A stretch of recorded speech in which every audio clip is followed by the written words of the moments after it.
আমাদের YouTube channel WBPSC GS 101 তোমাদের সবাইকে স্বাগত। আজকে আমরা আলোচনা করব ইন্ডিয়ান ন্যাশনাল মুভমেন্টের কিছু গুরুত্বপূর্ণ প্রশ্ন উত্তর নিয়ে, যেগুলো তোমাদের অবশ্যই ভালো লাগবে। তোমরা ভালো করে প্রশ্ন উত্তরগুলো দেখো, প্র্যাকটিস করো। আশা করি তোমাদের কোনো রকম কনফিউশন থাকবে না। যে ধরনের বেসিক প্রশ্নগুলো আমাদের পরীক্ষাতে দেয়, সব ধরনের পরীক্ষার জন্য কমন প্রশ্ন। তো আর প্রত্যেকটা টপিক, যে টপিকের উপর প্রশ্নটা রয়েছে সেটাও কিন্তু আমাদের ভালো করে মনে রাখতে হবে। তো আমরা এখানে দেখতে পাচ্ছি যে প্রত্যেককে বলা হচ্ছে যে এই যে আমরা প্রশ্ন উত্তর আলোচনা করছি, এগুলো আমাদের এক টাইপের কিন্তু মক টেস্টের মতো, খুব ইম্পর্টেন্ট। আর অবশ্যই এর জন্য তোমরা কিন্তু আমার রেফারেল কোড ইউজ করো। রেফারেল কোড হচ্ছে RAMIL, এর জন্য তোমরা 10% ডিসকাউন্ট পাবে। তো এই রেফারেল কোড কখন তোমরা পাবে? দেখো, ইউটিউবের ক্ষেত্রে প্রত্যেকে বলা হচ্ছে যে RAMIL 101 তোমরা প্রত্যেকে কিন্তু ইউজ করতে পারো। RAMILA 101 এটা ইউজ করে প্রত্যেকে আনএকাডেমিতে জয়েন করে নাও। রমিলা 101 দিয়ে কোড দিয়ে প্রত্যেকে কিন্তু আনএকাডেমি প্লাসে কিন্তু জয়েন করে নাও, যেটা তোমাদের জন্য খুবই হেল্প হবে। তো এবার যেটা আমরা আজকে আলোচনা করব, প্রতিদিন আমাদের আলোচনা শুরু করার আগে আমরা জানি যে আনএকাডেমিতে তোমাদের লার্নিং অ্যাপস থেকে অ্যাপস ডাউনলোড করো, আর প্রতিদিন কিন্তু এভরিডে যে ফ্রি ক্লাসগুলো রয়েছে সেগুলো জয়েন করো। ঠিক আছে? এখান থেকে তোমরা কিন্তু পুরো আমাদের, এবং যে পিডিএফগুলো পাবে, এই পিডিএফগুলো কিন্তু পুরোপুরি ইনফরমেশন তোমাদের কাছে রাখা হয়। তো ইনফরমেশনের দিক থেকে কোনো রকম কিন্তু তোমাদের কোনো অসুবিধা হবে না, এবং এই বই সেই বই ওই বই কোন বই পড়বো এগুলো নিয়েও তোমাদের কোনো কনফিউশন থাকবে না। তো প্রত্যেককে বলা হচ্ছে স্পেশাল ক্লাস মানে হচ্ছে ফ্রি ক্লাস। এই স্পেশাল ক্লাস তোমরা জয়েন করো। যে কোডটা আমি তোমাদের বললাম আগে, RAMILA 101 বা RAMILA, এই কোডটা দিয়ে তোমরা আনএকাডেমিতে কিন্তু স্পেশাল ক্লাস জয়েন করো আর সাবস্ক্রিপশন নিয়ে নাও। তো এখানে আমরা যেটা দেখতে পাচ্ছি, প্রথম প্রশ্ন আমাদের সামনে রয়েছে, দেখো, রহনুমাই Mazda-Ashan Sabha was founded 1851.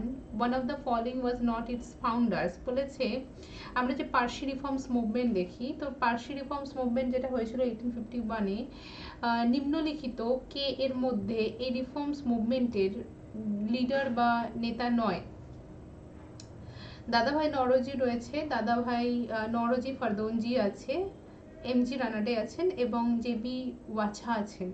তো আমরা জানি যে রিফর্মস মুভমেন্ট, তার কারণ কি? রিফর্মস মুভমেন্ট, যখন আমরা সোশিয়াল রিফর্মস মুভমেন্ট হিস্ট্রিতে আমরা চ্যাপ্টার পড়ি, তো রিফর্মস মুভমেন্ট হচ্ছে সংস্কার আন্দোলন, এবং এই সংস্কার আন্দোলনকে আমরা দুটো ভাগে ভাগ করা হয়, একটা সমাজ সংস্কার আন্দোলন হিসাবে, এবং একটি হচ্ছে ধর্মীয় কুসংস্কার দূর করে ধর্ম রিভাইভ করা, ধর্মীয় আন্দোলনগুলোকে বা যে প্রধান ধর্ম থেকে যে ধর্মান্তরিত হওয়া সেটাকে বন্ধ করা এবং ধর্মকে রিভাইভ করা।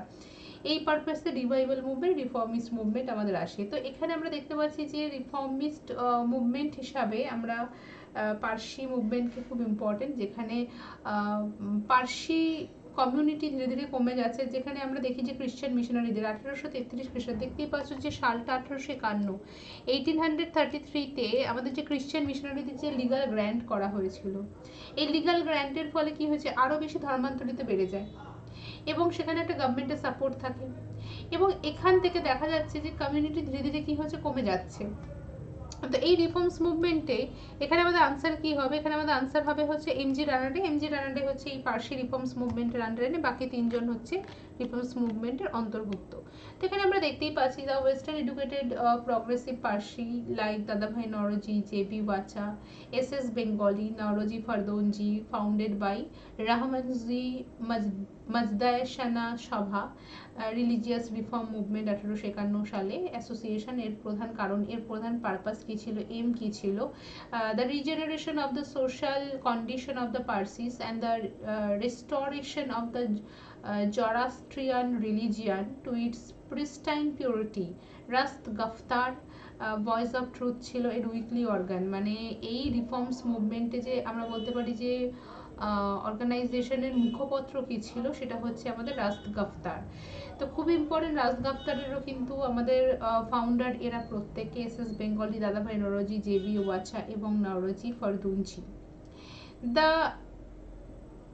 রাহমনজি Majdaenan Sabha was fortunate in having the unstinted support of the Parsi community for its reforms effort. Education as the derived force of the social reforms was its prime objective.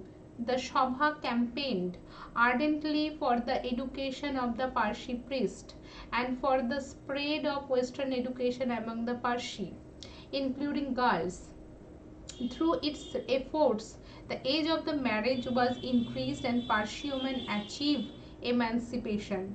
To accelerate the reforms movement, Zoroastrian Conference was also organized to discuss the social, religious, and educational issues before the community.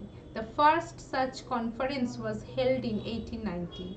তো এটা কিন্তু খুবই important, যেখানে আমরা দেখতে পাচ্ছি যে জরাথ্রুস্টিয়ান conference কিন্তু আমাদের কবে হয়েছিল, যেখানে আমরা দেখতে পাচ্ছি যে socio religious movement, educational social issue before the community. The first such conference was held in 1890 খ্রিস্টাব্দে। ঠিক আছে, তো জরাথ্রুস্টিয়ান কনফারেন্সকে বেশি বেশি করে জরাথ্রুস্টিয়ান বা পার্সি রিলিজিয়ান সম্পর্কে বলা, যে পার্সি প্রিস্ট আছে তাদেরকে আরও বেশি প্রচার করা, এগুলো কিন্তু আমাদের শুরু হয়েছিল। নেক্সট এবার যেটা আমরা আলোচনা করব, who among the following started the journal name Tahzeeb Akhlaq. Tahzeeb আখলাক কিন্তু আমাদের এখানে রয়েছে খাজা আলতাফ আলী, রশিদ আহমেদ গঙ্গোহী, মোহাম্মদ আলত এবং সৈয়দ আহমেদ খান। তো এখানে আমাদের আনসার কি হবে? এখানে আমাদের আনসার হবে কিন্তু তাহজিব আখলাকে এখানে রচয়িতাকে, এখানে আমাদের আনসার হবে সৈয়দ আহমেদ খান। তো আমরা জানি যে সৈয়দ আহমেদ খানের কিন্তু বিখ্যাত যে গ্রন্থগুলো এগুলো খুব ইম্পর্টেন্ট, যেমন loyal Mohammedan of India, loyal Mohammedan of India, loyal Mohammedan of India 1863। তারপরে হচ্ছে আমাদের সায়েন্টিফিক সোসাইটি ঠিক এরপর 1864।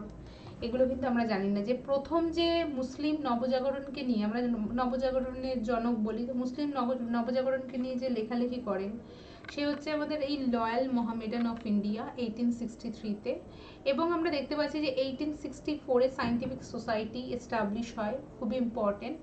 নেক্সট এবার যেটা আমরা আলোচনা করব সেটা হচ্ছে যে তাহজিব আখলাক বা তাহজিব উল ইলাক was journal published by Muslim Reform Sir Syed Ahmed Khan between 1871 to 1897.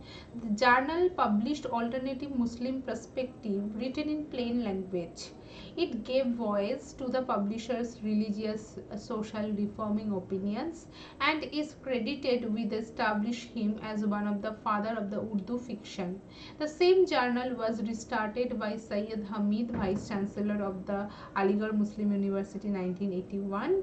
Since then it is being published regularly. There is a now separate officer, Tehzib ul Ikhlaq. ঠিক আছে, তো তেহজিব উল ইখলাক সম্পর্কে কিন্তু এটা কি ছিল? এটা হচ্ছে একটা রিলিজিয়াস সোশ্যাল রিফর্মিং ওপিনিয়ন ছিল। তিনটে, রিলিজিয়াস, সোশ্যাল এবং রিফর্মিং ওপিনিয়ন। তাহলে এই প্রশ্নগুলো কিন্তু তোমাদের, এবং সালটা দেখতেই পাচ্ছ 1871 থেকে 97 পর্যন্ত। The journal alternative Muslim perspective এবং প্লেন ল্যাঙ্গুয়েজ, যাতে সবার জন্য এটা গ্রহণযোগ্য হয়। ঠিক আছে,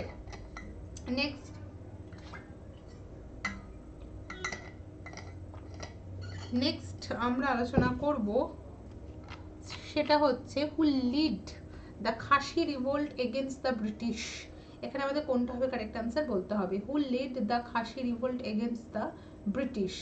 সুরেন্দ্র সাই, তিতুমির, বিরসা মুন্ডা এবং উত্তিরোত সিং। তো এখানে আমাদের খাসি রিভোল্ট, আমরা জানি যে যখন আমাদের অ্যাংলো বার্মা ওয়ার হয়, তো বার্মার সাথে ট্রেড কমিউনিটিকে, কানেকশনকে আরও বেশি বৃদ্ধি করার জন্য এখানে রোড কনস্ট্রাকশন করতে শুরু করা হয়, যাতে ট্রেড আরও ভালো ফাস্ট হয় এবং সাউথ ইস্ট এশিয়া এবং চায়নার সাথে। এবং এখানে আমরা যেটা দেখতে পাচ্ছি যে এই খাসি কমিউনিটি কিন্তু কি করে, এই রোড কনস্ট্রাকশনকে, ব্রিটিশদের রোড কনস্ট্রাকশনকে বাধা দেয়। তো এখানে যিনি লিডার রয়েছেন খুব ইম্পর্টেন্ট, তিরুত সিং হবে আমাদের কারেক্ট আনসার।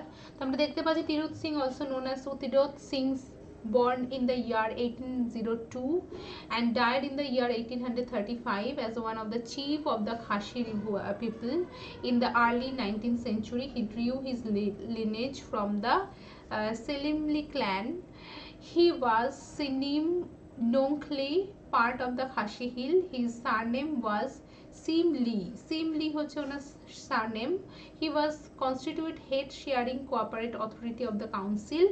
উনি লিড করেছিলেন খাসি কমিউনিটিকে against the British attempt to take over control Khasi hill.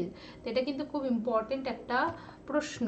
Next এবার যেটা আমরা আলোচনা করব, read the chronology order of the following event. তো এখানে আমরা দেখতে পাচ্ছি যে round table conference, formation of the Congress socialist party, পূর্ণ স্বরাজ রেজলিউশন এবং ক্রিপস মিশন, এই সম্পর্কে কিন্তু বলা হয়েছে।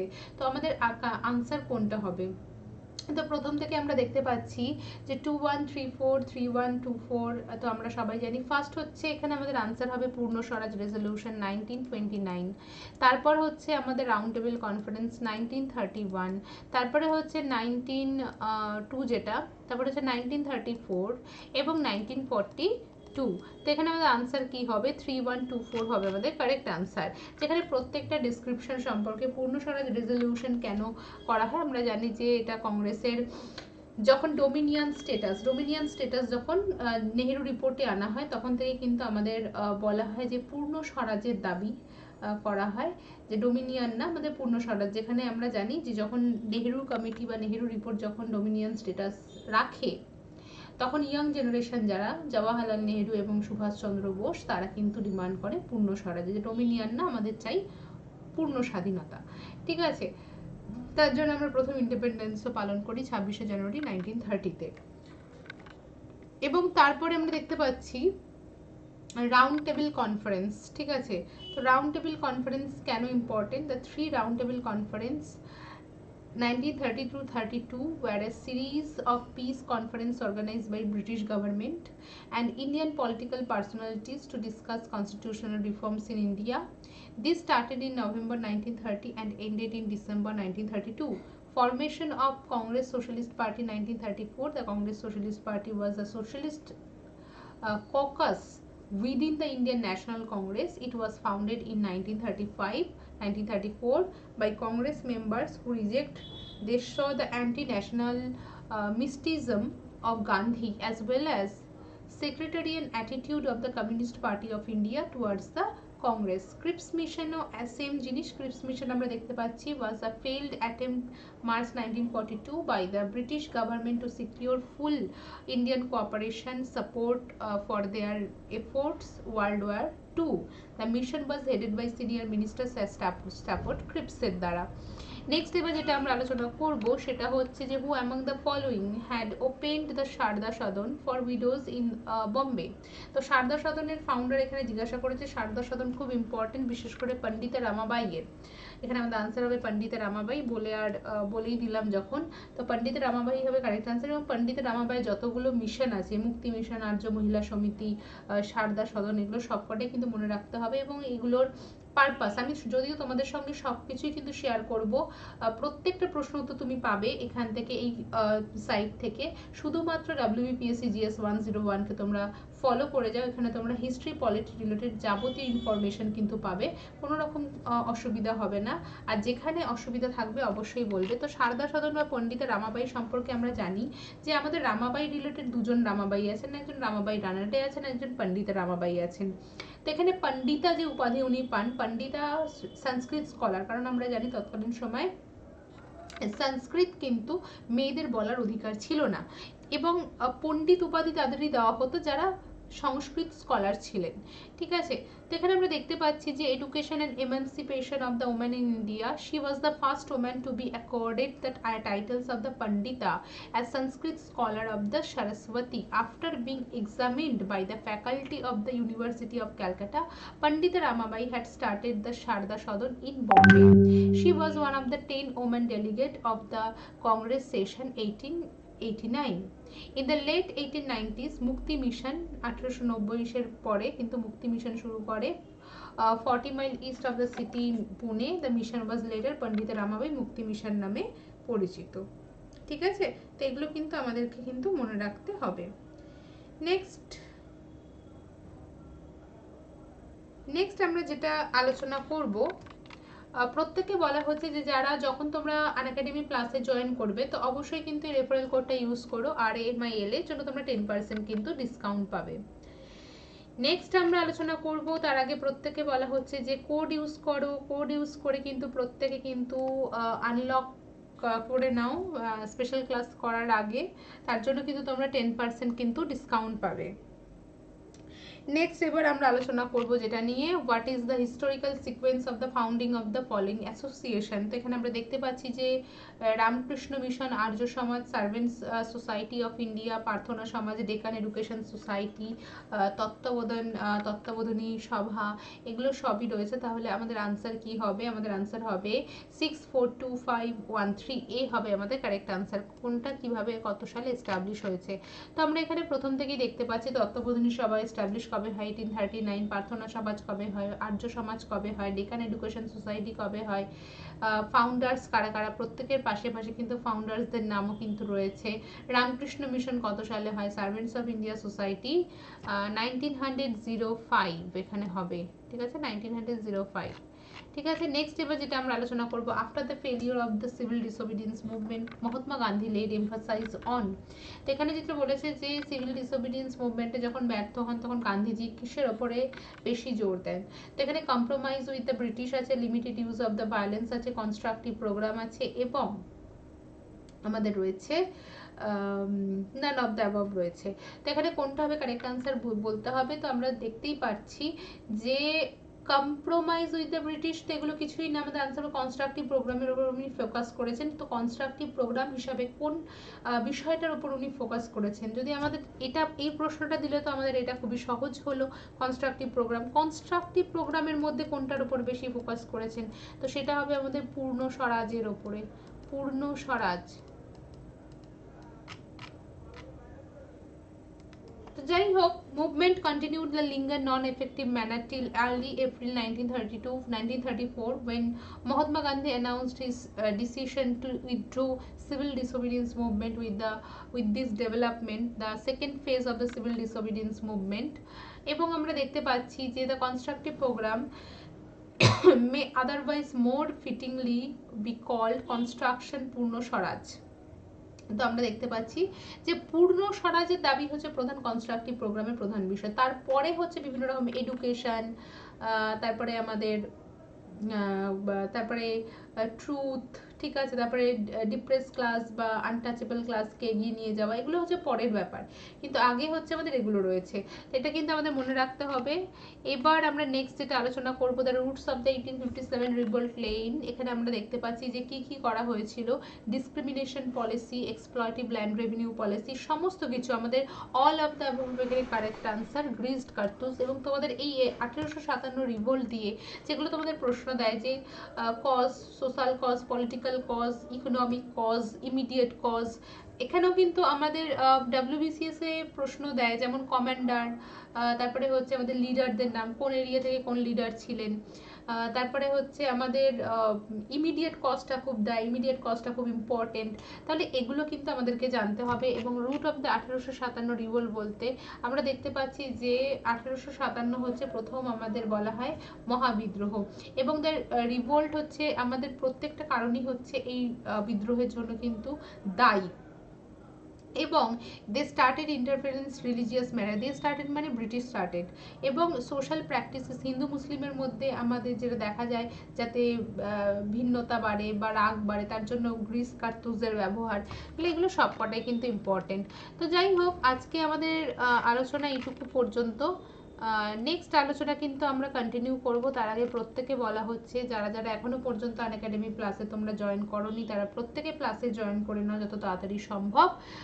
এবং যদি তোমাদের কোয়েশ্চেন রিলেটেড কোনো রকম সমস্যা হয় তাহলে অবশ্যই কিন্তু আমার আলোচনা করো বা বলো কমেন্ট সেকশনে, আমি নিশ্চয়ই বলার চেষ্টা করব। ঠিক আছে, তো আজকের পর্যন্ত আলোচনা এইটুকু, এর মধ্যে সীমাবদ্ধ থাক বা এর মধ্যেই থাক। আগামী দিন দেখা হবে এবং সেখানে আমরা আরও বেশি প্রশ্ন উত্তর নিয়ে আলোচনা করবো, যেগুলো তোমাদের প্রশ্ন পরীক্ষার জন্য, সামনে যত রকম পরীক্ষা আছে পরীক্ষার জন্য ইম্পর্টেন্ট হবে। Thank you.